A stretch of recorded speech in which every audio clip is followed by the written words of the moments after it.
On Tuesday, August 30th, the world received the news that Mikhail Gorbachev, the former president of the Soviet Union and one of the world's most notable statesmen, had died.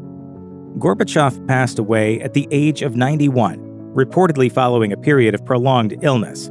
He is survived by his daughter, Irina Virginskaya Gorbacheva, who he had with his late wife, Raisa. He is also survived by a granddaughter, Ksenia, and a great-granddaughter, Anastasia. Mikhail Gorbachev presided during one of the most dramatic eras of modern history, the mid-1980s until 1991, under his non-communist policies of perestroika, which was a democratic governmental and economic restructuring of Russian society, and glasnost, meaning governmental transparency. Gorbachev pushed hard to modernize Russia and break free from its past. And the results of his actions, including the collapse of the USSR and the end of the Cold War, would change history forever. I want to say hello to you. In 1931, Mikhail Gorbachev was born in the village of Privolnoye, Stavropol, Russia. His family, Russian-Ukrainian peasant farmers, were responsible for much of Gorbachev's identity and ideology. Gorbachev had also said that those early years working side by side with his father were responsible for shaping his work ethic. By age 17, Gorbachev had won the government's Order of the Red Banner of Labor for exceptional productivity. Like millions of other people, Gorbachev's family suffered under Stalin's Great Purge, which took place from 1936 to 1938. One of Gorbachev's grandfathers was arrested for being a member of a counter-revolutionary Trotskyite organization, while his other grandfather was sent to a gulag in Siberia for not fulfilling his harvest quota. Gorbachev showed great academic curiosity and enjoyed the theater as well, going on to enroll at Moscow State University, where he studied law and met his future wife. After graduating in 1955, Gorbachev got hired by the Stavropol Territorial Prosecutor's Office and began a 3 decades-long string of governmental jobs.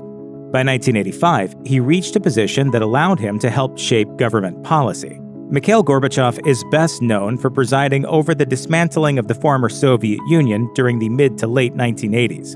Gorbachev came into power in 1985 as the Soviet Union's final Communist Party leader, and in 1991, he left office as the Russian Federation's first president, but not before winning the Nobel Peace Prize in 1990. During his time in office, under policies of perestroika, meaning restructuring, allowing individual people, not government, to own and operate businesses for the first time, and glasnost, meaning openness, exemplified by freedom of speech, allowing people to openly criticize the government.